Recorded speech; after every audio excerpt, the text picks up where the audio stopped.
Nos encontramos en el libro de los Hechos de los Apóstoles, capítulo 19. Estamos considerando el ministerio del apóstol Pablo en la gran ciudad de Éfeso. Y vamos a leer en esta ocasión en el capítulo 19 de los Hechos de los Apóstoles y leemos desde el versículo 10. Está hablando de Pablo, el apóstol en Éfeso. Y dice así el texto: Así continuó por espacio de 2 años, de manera que todos los que habitaban en Asia, judíos y griegos, oyeron la palabra del Señor Jesús. Y hacía Dios milagros extraordinarios por mano de Pablo, de tal manera que aún se llevaban a los enfermos los paños o delantales de su cuerpo, y las enfermedades se iban de ellos, y los espíritus malos salían. Pero algunos de los judíos, exorcistas ambulantes, intentaron invocar el nombre del Señor Jesús sobre los que tenían espíritus malos, diciendo: os conjuro por Jesús, el que predica Pablo. Había 7 hijos de un tal Esceva, judío, jefe de los sacerdotes, que hacían esto. Pero respondiendo el espíritu malo dijo: a Jesús conozco y sé quién es Pablo, pero vosotros, ¿quiénes sois? Y el hombre en quien estaba el espíritu malo, saltando sobre ellos y dominándolos, pudo más que ellos, de tal manera que huyeron de aquella casa desnudos y heridos. Y esto fue notorio a todos los que habitaban en Éfeso, así judíos como griegos, y tuvieron temor todos ellos, y era magnificado el nombre del Señor Jesús. Muchos de los que habían creído venían confesando y dando cuenta de sus hechos. Asimismo, muchos de los que habían practicado la magia trajeron los libros y los quemaron delante de todos, y hecha la cuenta de su precio, hallaron que era 50.000 piezas de plata. Así crecía y prevalecía poderosamente la palabra del Señor. Me gustaría que pudiéramos prestar atención al comienzo de la lectura de este pasaje en Hechos 19, en particular versículos 11 y 12. Volvemos a leerlos. Y hacía Dios milagros extraordinarios por mano de Pablo, de tal manera que aún se llevaban a los enfermos los paños o delantales de su cuerpo, y las enfermedades se iban de ellos, y los espíritus malos salían. Nunca vamos a entender completamente la Biblia si nos olvidamos de que nos está presentando un conflicto de naturaleza cósmica. Es decir, el problema que tenemos los seres humanos no es simplemente que somos culpables y pecadores delante de Dios de una manera individual, sino que hay una lucha espiritual, es un conflicto con Satanás. Dios tiene una controversia con un ángel caído que es Satanás. Y la Escritura una y otra vez nos deja ver la realidad de lo que significa ese conflicto. Por tanto, si queremos entender la Escritura, tenemos que darnos cuenta de que esa es la realidad a la que nos estamos enfrentando igualmente, porque Satanás no solamente aborrece a Dios, sino que también está determinado a dañar a la raza humana. De hecho, es lo que consiguió en el paraíso. Sabéis cómo hizo pecar a nuestros primeros padres, los tentó, ellos cayeron en el pecado, y las consecuencias del pecado de Adán están con nosotros hasta el día de hoy.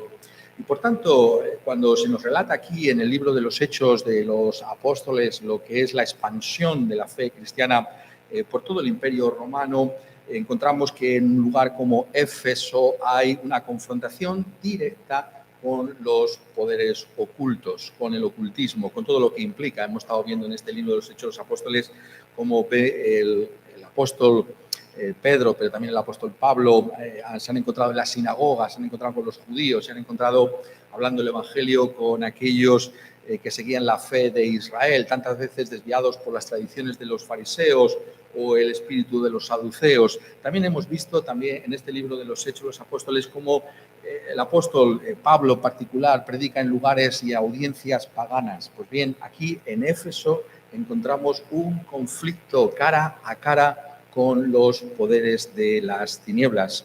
Tenemos que recordar, como muchas veces comento desde aquí en este libro de los Hechos Apóstoles, que lo que está haciendo Lucas realmente es ser selectivo. Es decir, hubo muchas más cosas que acontecieron en la predicación del apóstol Pablo, del apóstol Pedro, pero él está seleccionando unos determinados pasajes para que nos hagamos una idea particular de lo que estaba aconteciendo. Y por eso, cuando llega a Éfeso, pues nos está hablando de esa realidad del poder de las tinieblas, del poder de Satanás y de sus huestes.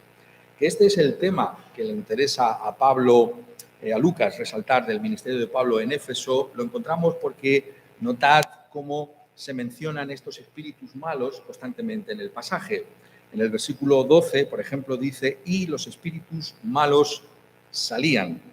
En el versículo 13 dice, intentaron invocar el nombre del Señor Jesús sobre los que tenían espíritus malos. Había una multitud de personas con esos espíritus malos. O en el versículo 15, también Pablo respondiendo el espíritu malo, un espíritu malo que está hablando y que está respondiendo a esos exorcistas abundantes. O en el siguiente versículo, y el hombre en quien estaba el espíritu malo, saltando sobre ellos y dominándolos, pudo más que ellos, de tal manera que huyeron de aquella casa desnudos y heridos. Por tanto, es fácil ver el tema, ¿no? Ya sabéis que cuando estudiamos un pasaje de la Biblia, cuando se repite alguna expresión, alguna palabra, pues ese es el tema realmente que importa a este pasaje, ¿no? Y vemos claramente que es ese conflicto de Pablo con estos espíritus malos. Por si fuera poco, también hemos estado leíamos el pasaje ampliamente en el versículo 19, vemos otra manifestación de lo que es el ocultismo, cuando dice, asimismo, muchos de los que habían practicado la magia, trajeron los libros y los quemaron delante de todos, libros de magia, de invocación de espíritus. Y vemos como esto era algo que estaba muy extendido en Éfeso, porque incluso se nos dice que cuando echaron la cuenta de lo que allí se estaba quemando, hallaron que eran 50.000 piezas de plata. Es una cantidad exorbitante. Pero esto está mostrándonos, se dice aquí, para que veamos, ¿no? Realmente cómo estaba extendido la magia, ¿no? Y el ocultismo en Éfeso.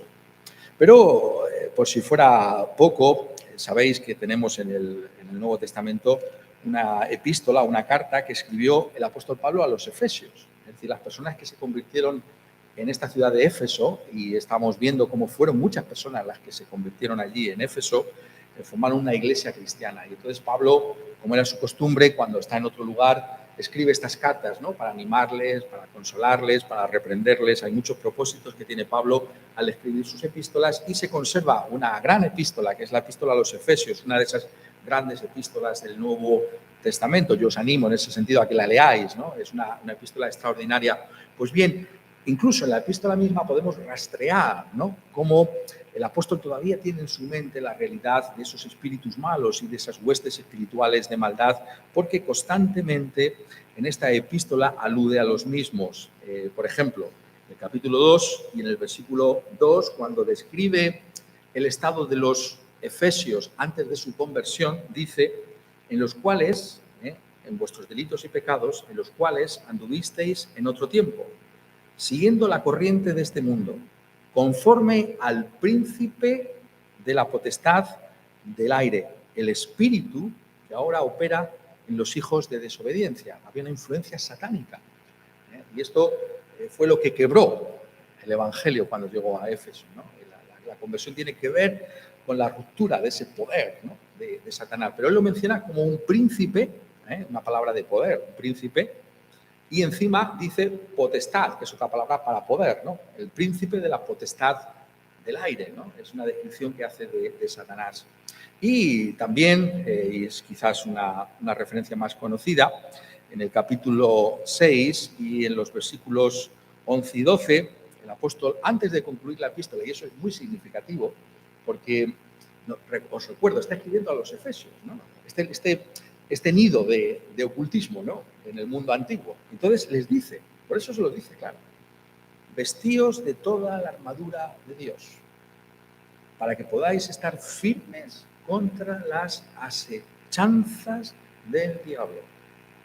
porque no tenemos lucha contra sangre y carne, sino contra principados, contra potestades, contra los gobernadores de las tinieblas de este siglo, contra huestes espirituales de maldad en las regiones celestes. Por tanto, nos está invitando a considerar esa realidad de esos poderes ocultos, ¿no? de Satanás y de todas sus huestes, que son descritas aquí, como hemos cantado en el cántico de Martín Lutero, que muestre su vigor Satán y su furor. Hay un vigor, ¿no? Otra palabra para poder, ¿no? Hay realmente una dinámica en Satanás y en sus huestes. No podemos minusvalorar la realidad del poder de Satanás. Esto es lo que la Escritura nos está diciendo y lo está haciendo para que podamos observar también nosotros hoy que el poder de nuestro Señor Jesucristo es mayor que el poder de Satanás. Esa es la razón por la que estas cosas están aquí, para que tú y yo, si estamos quizás atemorizados, ¿no? O si hemos conocido alguna realidad de ese ocultismo, ¿no? en nuestra vida, o hemos visto otras cosas extrañas, siniestras, podamos decir, yo sé que esto es terrible y peligroso, pero Cristo es más poderoso que las huestes espirituales de maldad. Por eso están estas cosas aquí. Porque notad que dice, hacía Dios milagros extraordinarios por manos de Pablo, de tal manera que aún se llevaban a los enfermos los paños o delantal de su cuerpo y las enfermedades se iban de ellos y los espíritus malos salían. ¿Qué caracteriza a Pablo en Éfeso? Los espíritus malos salían.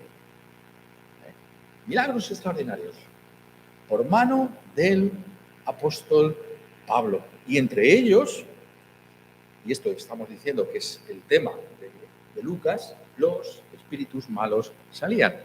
Claro, anteriormente ha estado tratando, ¿no? de cómo los apóstoles, ¿no? llevaban a cabo curaciones extraordinarias. Esto lo hemos visto en el ministerio del apóstol Pedro particularmente. Pero aquí, notadlo, además de esas curaciones y milagros extraordinarios, en particular se subraya el poder sobre los espíritus malos que salían de aquellos en los que se encontraban.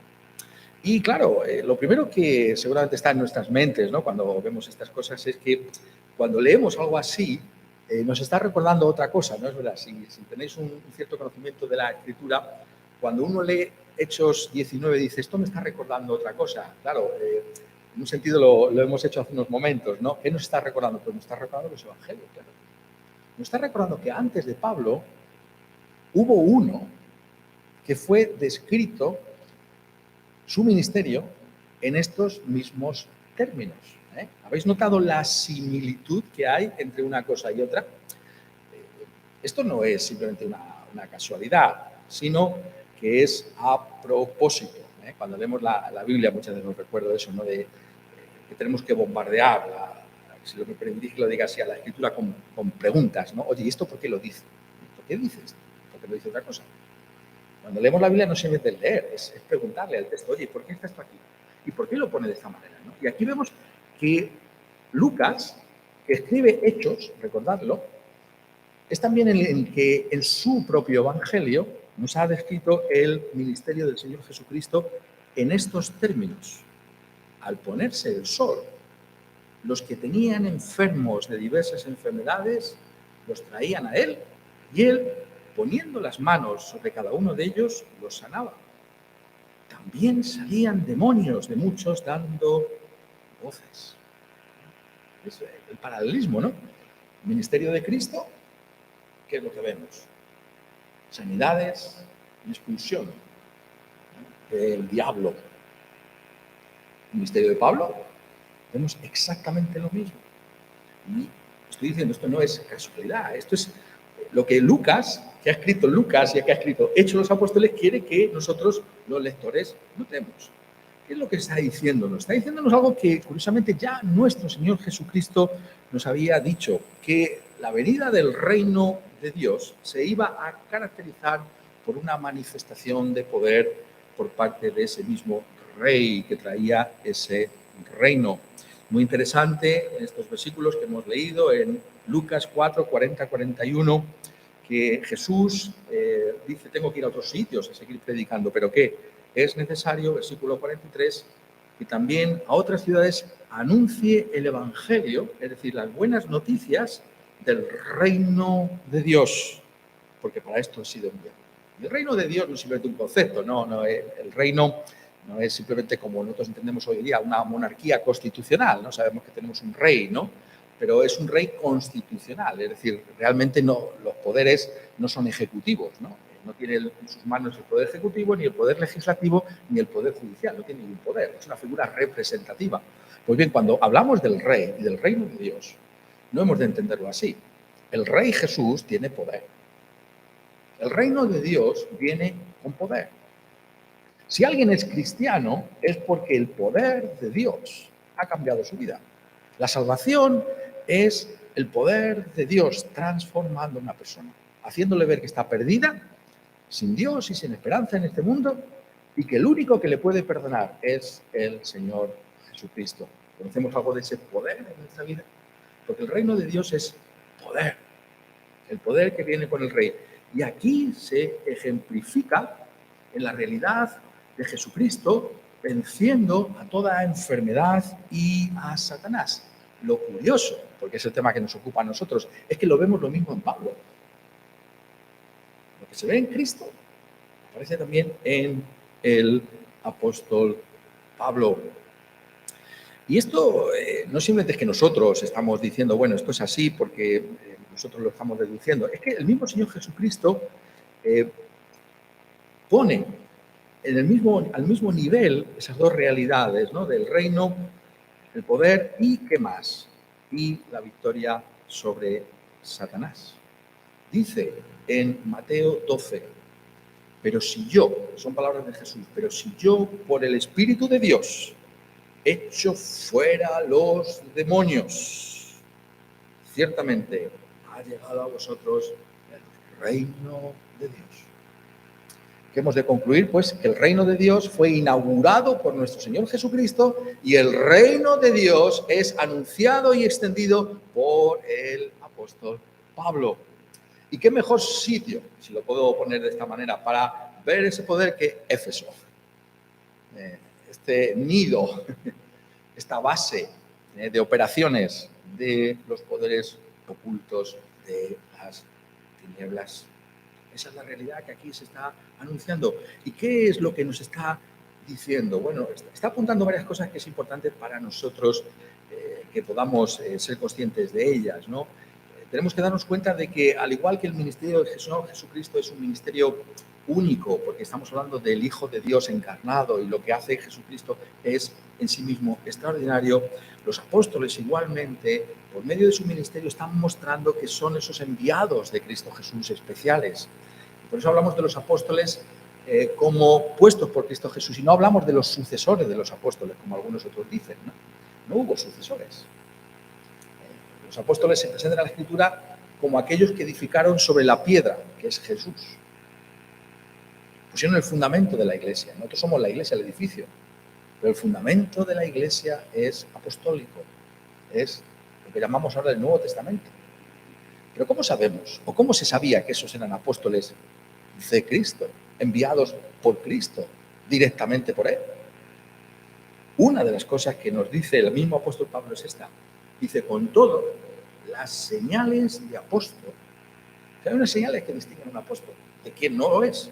Las señales de apóstol han sido hechas entre vosotros en toda paciencia, por señales, prodigios y milagros. El texto decía, y Pablo hacía milagros extraordinarios. Y Pablo dice aquí, escribiendo a los Corintios, 2 Corintios 12:12, estas son las señales de mi apostolado. Hay una realidad de una manifestación del reino de Dios como la hubo en el ministerio del Señor Jesucristo. Hay algo de esa realidad aquí también en mí. La epístola a los Hebreos, ¿no? Cuando escribe en esta epístola a los Hebreos, ¿no? El autor de la misma está reflexionando sobre el Evangelio y dice algo muy solemne, dice el capítulo 2, versículo 3, ¿cómo escaparemos nosotros si descuidamos una salvación tan grande? la cual, habiendo sido anunciada primeramente por el Señor, nos fue confirmada por los que oyeron, testificando Dios juntamente con ellos, con señales y prodigios y diversos milagros y repartimientos del Espíritu Santo según su voluntad. Esta salvación es gloriosa, extraordinariamente gloriosa, porque Dios es el que ha testificado de su realidad por medio de los apóstoles del Señor Jesucristo. Y por tanto está mostrando que son mensajeros autorizados por Él para traer ese mensaje directamente del Señor Jesucristo. Porque lo otro que quiere Lucas que notemos, y esto es muy importante que también lo podamos apreciar, es que, déjame que lo ponga de esta manera, ¿cómo llamamos al libro? El libro de los Hechos de los Apóstoles. ¿Pero por qué Hechos de los Apóstoles? ¿Sabéis? Le podríamos haber llamado el libro de los Hechos de Jesús por medio de los apóstoles. O el libro de los Hechos del Espíritu Santo por medio de los apóstoles de Cristo Jesús. Es decir, lo que Lucas quiere transmitirnos es que el que sigue actuando ahora desde el cielo y por medio de su Espíritu Santo y Pablo es Cristo. Es Cristo. Es Cristo el que está en Éfeso. Es Cristo el que está llevando a cabo una manifestación gloriosa de liberación de la tiranía de Satanás en almas que gemían bajo el poder de esos espíritus malos que habitaban en ellos. Por compasión y misericordia, pero para mostrar la gloria y el poder de nuestro Señor Jesucristo. Eso es lo que está diciendo Dios. Esa realidad es la que está con nosotros. Y por eso preguntan, ¿cuáles son vuestros milagros? Pues nuestra iglesia está llena de hechos milagrosos. Todos los milagros de Jesús son los míos. Todos los milagros de Pablo son los míos. Tengo muchos milagros. Testimonio apostólico, testimonio cristiano es milagros extraordinarios. Están aquí para que nosotros digamos, estas son las pruebas irrebatibles de que el reino de Dios ha venido con poder en medio nuestro. Somos conscientes de estas cosas que están aquí para que nosotros podamos regocijarnos en esa realidad. Porque lo que aquí quiere comunicarnos entonces Lucas es precisamente que es nuestro Señor Jesucristo el que está venciendo a Satanás. ¿Recordáis que comenzamos este mensaje diciendo que no entenderíamos completamente la Biblia si no nos damos cuenta que es una controversia entre Dios y Satanás? No solamente es una cosa nuestra, ¿no? Hay algo que nos supera, que está por encima nuestro, que en un sentido no tiene que ver con nosotros, pero que nos afecta a nosotros. Porque claro, nosotros somos siervos por naturaleza de Satanás. Estamos bajo la esclavitud del pecado y de Satanás. Somos esclavos de Satanás. ¿Y quién nos puede liberar de él? ¿Quién lo puede hacer? Y entonces lo que nos está diciendo aquí este texto es que Cristo vino específicamente para derrotar a Satanás. Que la obra de Cristo Jesús no puede ser entendida si no tenemos en cuenta que tiene que ver fundamentalmente con la derrota de Satanás. Y esto es fundamental que nosotros lo tengamos claro. Aparece en los evangelios, ¿no? En esas tentaciones de Jesús. Muchas veces leemos ese pasaje como si fuera simplemente una introducción, ¿no? Pero aquí vemos en germen, ¿no? En las tentaciones de Jesús y cómo vence a Satanás la realidad de lo que significa su victoria final sobre Satanás en la cruz del Calvario. Porque allí vemos cómo Satanás tienta a Jesús. Nuevamente, ¿a qué nos suena eso? ¿Acaso no nos suena a lo que pasó en Génesis? Pero muchas veces me gusta llamar vuestra atención sobre eso. Adán estaba en un paraíso. ¿Dónde tentó Satanás a Jesús? En un desierto. En un mundo caído, el pecado. El pecado ha hecho de este mundo un desierto. Y ahí le venció. Ahí le venció. Y eso es un emblema de esa victoria que finalmente iba a obtener sobre él en la cruz del Calvario. Y por tanto, es así como entendemos la obra de nuestro Señor Jesucristo. Tiene una relación directa con la derrota sobre Satanás. Dice el apóstol Juan, tenemos aquí esa tremenda unidad, como no podía ser de otra manera entre todos los apóstoles, ¿no? En su primera epístola, primera de Juan 3:8. Para esto apareció el Hijo de Dios. ¿Qué pondríais vosotros? ¿Cómo seguiríais esa frase? Para esto apareció el Hijo de Dios, para deshacer las obras del diablo. ¿Para qué vino Cristo? Para derrotar a Satanás, deshacer las obras malvadas, malignas, terribles, tiránicas de Satanás. Y ese pasaje que estábamos leyendo hace un momento, precisamente por eso, en la Epístola de los Hebreos arroja una luz fascinante sobre esta cuestión, porque cuando está hablando de Cristo Jesús, cuando está hablando de la venida de Cristo Jesús, cuando está hablando de la humillación de Cristo Jesús, hasta el punto incluso de, como dice él aquí, haber sido hecho un poco menor que los ángeles. ¿En qué sentido? En que es un ser humano. Y un ser humano perfecto y, sin embargo, que se humilla hasta el punto de vivir en un desierto, de sufrir la contradicción de los pecadores contra sí mismo. Esa realidad de esa salvación que tenemos en Cristo Jesús es la que está aquí refiriéndose en la Epístola de los Hebreos, pero muy concretamente con respecto a ese propósito de derrotar a Satanás. En el versículo 14, capítulo 2, dice: así que, por cuanto los hijos participaron de carne y sangre, es decir, al igual que nosotros somos humanos, él también participó de lo mismo, participó de carne y sangre para destruir por medio de la muerte al que tenía el imperio de la muerte, esto es, al diablo, el imperio de la muerte. ¿Quién puede vencer a la muerte? Algunos dicen, no, yo me puedo enfrentar a Satanás, yo venzo a Satanás, yo tengo fuerza para oponerme. Los exorcistas, esos ambulantes, ya lo veremos, ¿no? Estaban ahí. Tiene que ser muy famoso este tema, ¿no? Allí en Éfeso, cuando había exorcistas hasta ambulantes, ¿no? Los que van vendiendo cosas por la calle, ¿no? Tiene que ser una cosa un negocio muy floreciente aquel, ¿no? ¿Podemos vencer a Satanás? Eso es lo que dice la Escritura. Y me dice, no, solo Cristo lo puede hacer, porque Él tiene poder. El imperio de la muerte. La prueba de que no le podemos vencer es que existe la muerte. Cada vez que paséis delante de un cementerio, ahí está el poder de la muerte. ¿Por qué? Por el pecado, dice la Escritura. Esa es la prueba incontrovertible de que hay un poder que no podemos vencer nosotros. Pero lo que tiene esto, y claro, sabemos en nuestros días, ¿no?, que se quiere arrinconar esa realidad, ¿no? Pero en lo más profundo de nuestras conciencias sabemos que esto es así, como dice la Escritura, para librar a todos los que por el temor a la muerte estaban durante toda la vida sujetos a servidumbre. Hay un temor a la muerte. ¿Qué hay detrás de la muerte? ¿Qué va a pasar cuando muera? ¿Cómo puedo afrontar la muerte? Es algo tremendamente práctico.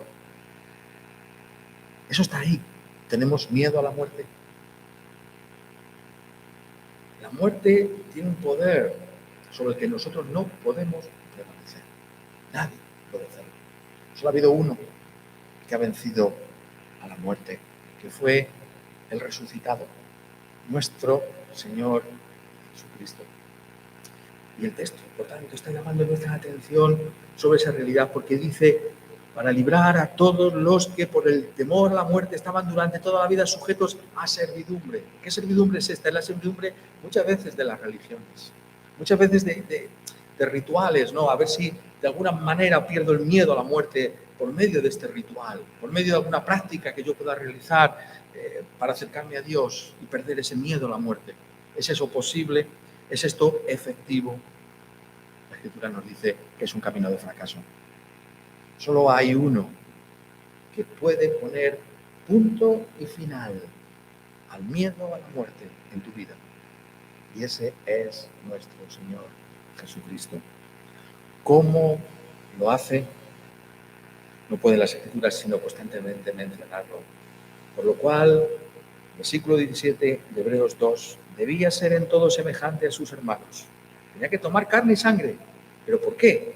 Para venir a ser misericordioso y fiel sumo sacerdote, en lo que Dios se refiere, para propiciar los pecados del pueblo. Cristo Jesús es aquí presentado a la luz del Antiguo Testamento como ese sumo sacerdote. Todo esto traía a la mente de aquellos que leían esta epístola a los hebreos la realidad de esos sumos sacerdotes que habían sido puestos por Moisés, habían sido instituidos en Aarón y en sus sucesores, en sus descendientes. ¿Para qué? Para, de alguna manera, tratar con el pecado y con la muerte. Pero hay algo que dice después en la epístola a los hebreos. Hay un problema, y es que hasta los mismos sumos sacerdotes morían, ¿no? Hablando de la muerte, este hombre dice que me va a ayudar a vencer el temor a la muerte y él se muere. Había algo ahí que está indicando que era una realidad que apuntaba a otra cosa. ¿A quién?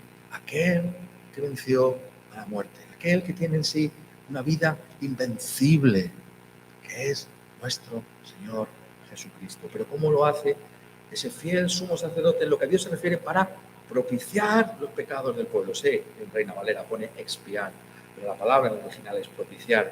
Hay una diferencia entre esas dos palabras. Propiciar significa que nuestro Señor Jesucristo llevó sobre sí el peso de la justa ira de Dios por nuestro pecado. ¿Qué merece tu pecado y el mío? Merece que Dios nos castigue. Ser cristiano significa reconocer lo que Dios afirma sobre nosotros mismos. Dice, somos pecadores y somos culpables. Cristo, sin embargo, ha propiciado nuestro pecado. Es decir, se ha puesto en lugar de pecadores como nosotros para llevar sobre sí el castigo que tú y yo merecíamos. El pecado ha sido propiciado por medio de una expiación. La expiación hace referencia al sacrificio en la cruz. El pecado fue literalmente tapado, cubierto, como ese propiciatorio que había en el templo o en el tabernáculo que tapaba la ley. Ahí es donde se derramaba la sangre. El pecado ha sido cubierto por la sangre del Señor Jesucristo. ¿Y qué significa esto? Que tú y yo ahora perdemos el miedo a la muerte, porque sabemos que nuestros pecados han sido perdonados. ¿Por qué hay ese miedo en nuestra conciencia a la muerte? Porque sabemos que afrontamos una eternidad sin estar reconciliados con Dios, culpables. Y ahí es donde está el poder de Satanás para atacar las conciencias y decirle, tú eres malo y tú mereces la condenación. Pero Cristo Jesús ha cubierto todos nuestros pecados, de tal manera que yo puedo ahora morir en paz. ¿Por qué? Porque sé que aunque mis pecados son muy grandes, aunque mis pecados son terribles, todos ellos han sido cubiertos con la sangre del Señor Jesucristo. Y es ahí donde está la manera en que nosotros afrontamos la muerte.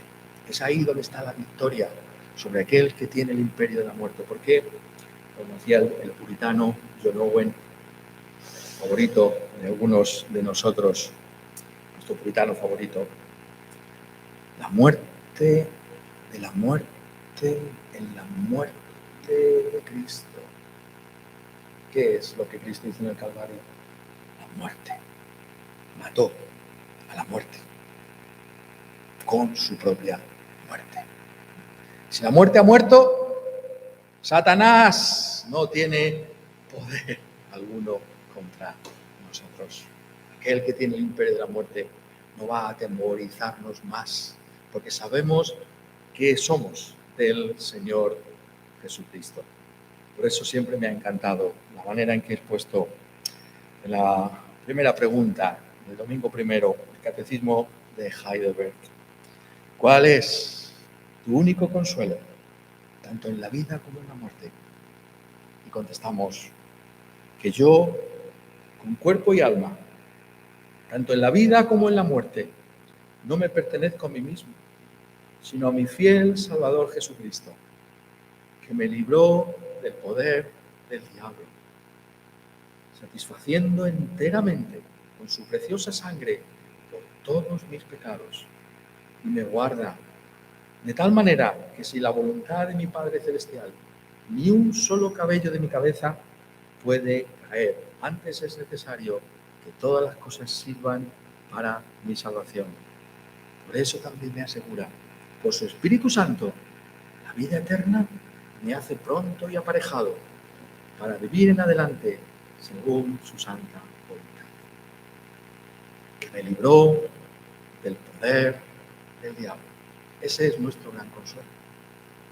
Nos ha librado de nuestro mayor enemigo. Nos ha librado de aquel que quiso destruir la obra de Dios. Nos ha librado de Satanás. Nos ha librado para su propia gloria.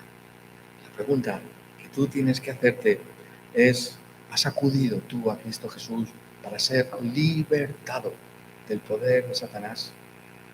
¿Tienes tú ese consuelo en tu alma de que le perteneces al Señor Jesucristo? Que pase lo que pase, estás en sus manos.